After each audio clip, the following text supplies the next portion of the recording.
클린스만 감독님 사퇴하십시오.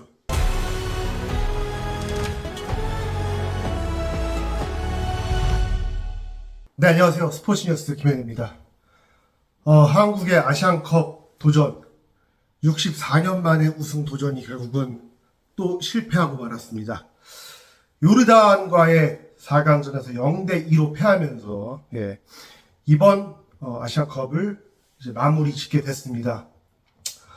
정말 화도 나고 좀 뭔가 분노하게 되는 그런 대회였던 것 같습니다. 특정 선수들에 대한 비판과 비난도 많이 이어지고 있는데, 저는 사실은 선수들에 대한 비판보다는 감독과 축구협회에 대한 좀 이야기를 하고 싶습니다. 물론 요르단전을 비롯해 여러 경기에서 경기 때마다 좀 경기력이 좋지 않았던 선수들이 많이 있었고요. 그 선수들의 실력이 좋았다, 그렇게는 절대 평가하지 않지만 왜 이런 일들이 벌어졌는가에 대한 이야기를 먼저 하는 게 맞지 않을까 싶습니다. 일단은 요르단전을 비롯한 여러 경기에서 부진했던 선수들, 이 선수들을 기용한 클린스만 감독의 책임이 굉장히 크다라고 생각을 합니다. 일단 클린스만 감독은 한 3번 정도는 좀 부진했던 선수들을 좀 평가하고 바꿀 수 있는 기회들이 있었습니다. 첫 번째는 처음에 선수들을 뽑을 때 이 선수들의 좀 컨디션을 점검하고 최근의 기량을 점검할 수 있었죠. 물론 그 부분에서 또 말도 안 되게 납득이 안 되는 선수 선발도 있었습니다. 그 선수들이 대회에서 활약을 못한 것도 사실이고요.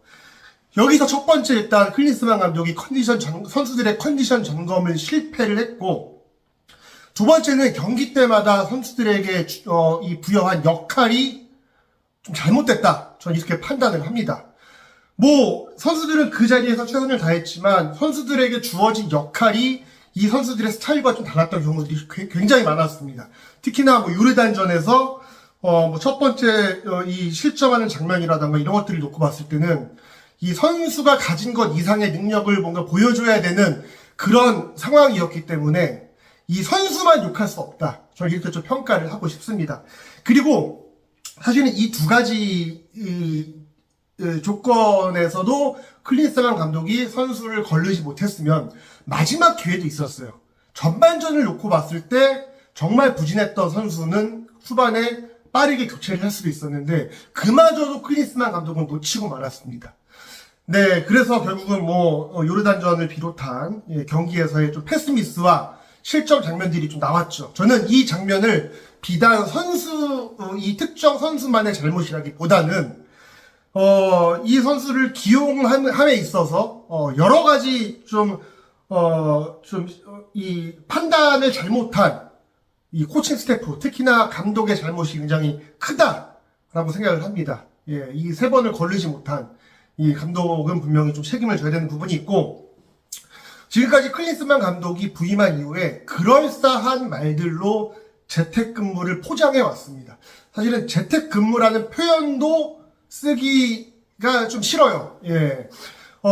캘리포니아에서 대저택에서 영상으로 보고를 받고, 그리고 재택으로 전술을 연구하고 근무를 했다라고 하지만, 사실은 이 지금 대표팀 감독이라는 사람이 특별한 일이 있을 때만 이 미국에 있는 집으로 돌아가는 게 맞죠. 그런데 클린스만 감독은 특별한 일이 있을 때만 한국에 왔습니다. 특별한 일이 없으면 크리스마스를 보낸다, 연말을 보낸다, 본인의 생일을 보낸다라고 하면서 본인의 집이 있는 미국으로 갔습니다. 이런 상황에서 지금 제대로 된 선수 선발이 전혀 이루어지지 않은 그런 아시안컵이었습니다. 이 상황에서 클린스만 감독이 한국에서 더 많은 경기를 지켜보고 더 많은 선수들을 관찰을 했어야 된다고 생각을 하고, 그리고 이 선수들을 어떻게 쓸 것인가에 대한 더 많은 연구를 했어야 된다고 저는 생각을 합니다. 재택근무라는 그럴싸한 말에 포장이 돼 있어서 무슨 화상 회의를 통해서 코치진들과 미팅을 한다. 지금 아시안컵이 그렇게 만만한 대회가 아닙니다. 우리나라가 64년 전에 제2회 대회 우승을 하고 한 번도 우승하지 못한 대회입니다. 그리고 뭐 다른 팀들은 뭐 만치니 감독 같이 정말 뭐 연봉이 300억 넘는 감독한테 투자도 하고 이 대회를 위해서 많이 준비했거든요. 죽을 똥 살 똥 해도 우승을 할까 말까 한 대회에서 대부분의 시간을 해외에서 보내고 자기 집에서 보내고 수영장이 딸린 대저택에서 보내고 한국에 들어와 있는 시간은 잠깐밖에 안 되고 이렇게 대회를 준비해서 어떻게 우승을 하겠습니까? 정말 간절함을 모으고 모아서 경기를 해도 우승을 할까 말까 한 대회였는데 저는 이 부분에 있어서 굉장히 화가 납니다. 클린스만 감독이 지난해 10월에 싱가포르에서 한국 기자들을 만나서 그런 이야기를 했습니다. 결승까지 호텔을 다 예약해라. 예. 사실 그 자리에 저희 스포츠뉴스 기자도 있었습니다. 저는 이게 자신감의 표현이라고 생각을 했고 책임감을 가진 감독의 표현이라고 생각을 했습니다. 그런데 대회가 시작되고 나니까 클린스만 감독이 호텔 취소는 경기 결과가 나온 뒤 해도 늦지 않다. 이렇게 말을 바꿨습니다. 저희는 클린스만 감독이 싱가포르에서 했던 말만 믿고 결승전까지 호텔과 항공권을 다 준비를 해놓고 기다리고 있었는데 결국은 말을 바꿨습니다. 이거 그냥 뭐 농담 삼아 받아들이는 분들도 있을 수 있겠지만 저는 이게 클린스만 감독이 이 대회를 임하는 자세라고 생각을 해요. 아니면 말고 아니면 뭐 그때 가서 이 호텔 취소해도 되는 거 아니야? 라는 그런 식의 자세를 가지고 대회에 임했다는 게 굉장히 화가 납니다. 64년 만에 아시안컵 우승 도전이 클린스만 감독한테는 뭐 여러 이 지도자 생활을 하면서의 뭐 실패 중에 하나일지 모르지만 우리한테는 엄청난 이거는 손해이자 타격이자 충격입니다. 뭐 그냥 이 호텔 이런 거 예약했다가 아니면 말고 취소하고 이렇게 자세를 취하는 거를 보면서 저는 클린스만 감독이 아시안컵에 임하는 자세가 너무 아니면 말고 식이 아닌가라는 그런 의구심이 있었고 실제로 경기력에서도 그런 것들이 좀 나타났다고 생각을 합니다. 이게 몇몇 선수들 그다음에 클린스만 감독뿐만이 아니라 사실은 이게 정몽규 대한축구협회장한테도 굉장히 큰 책임이 있습니다. 2023년 1월에 클린스만 감독을 선임할 당시에 사실은 정몽규 회장이 여러 감독 선임 프로세스를 무시하고 이 클린스만 감독을 선택을 했거든요. 이거는 분명히 정몽규 회장의 잘못된 판단이고 정몽규 회장 역시 여기에 책임을 져야 됩니다. 그리고 이 미하엘 밀러 대한축구협회 기술위원장 이분도 마찬가지입니다.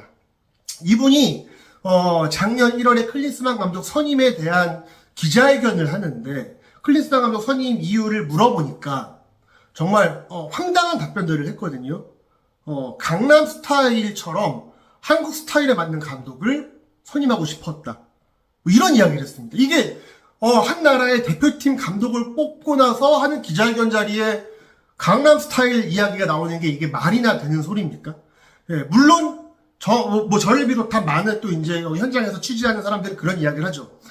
왜냐하면 이 정몽규 회장이 미리 픽을 해놓고 찍어놓은 감독을 나중에 선임 이유를 끼워 맞추다 보니 말이 안 되는 자꾸 이유를 대는 것 같다. 뭐 이런 이야기를 했습니다. 예, 저는 이 부분에 있어서 정몽규 회장, 그다음에 미하엘 밀러 기술위원장, 클린스만 감독 모두에게 책임이 있다고 생각을 합니다. 이분들이 다 같이 책임을 지고 저는 이제는 이 자리에서 물러나야 되지 않나라는 생각을 합니다. 굉장히 이게 안타까운 일이에요. 뭐 그냥 64년 동안 우승을 못했으니 한 번 더 우승 못해도 뭐 그럴 수 있지 정도의 문제가 아니라 우리로서는 손흥민 선수가 최전성기에서 낮은 대회였고 뭐 이강인, 황희찬, 뭐 김민재 이런 선수들이 성장과 성장을 거듭해서 우리가 이번에는 정말 최강의 멤버를 꾸렸다라고 다들 그 기대를 했는데 아마 4년 뒤, 8년 뒤 아시안컵에 다시 우리가 나갔을 때도 이 정도의 전력을 구축할 수 있을까라는 좀 의구심이 듭니다. 정말 절호의 기회를 우리가 말도 안 되는, 예, 이런저런 이유로 날리고 말았기 때문에 저는 이 사실이 너무 안타깝고 화도 많이 납니다. 단순히 몇몇 선수들, 비판받아야 선수들 비판받아야 되겠지만, 이게 선수들에 대한 비판으로 그치는 게 아니라, 지금 아무런 준비 없이 이 대회를 준비한 감독과, 그리고 이런 감독을 선임한 대한축구협회의 회장과 기술위원장, 그리고 거수기 역할밖에 하지 못했던 이 협회 임원들 역시 다들 이 책임에서 자유롭지 않다. 저는 이제는 책임을 져야 된다. 이렇게 생각을 합니다. 예. 오늘 방송을 이렇게 마치도록 하겠습니다. 감사합니다.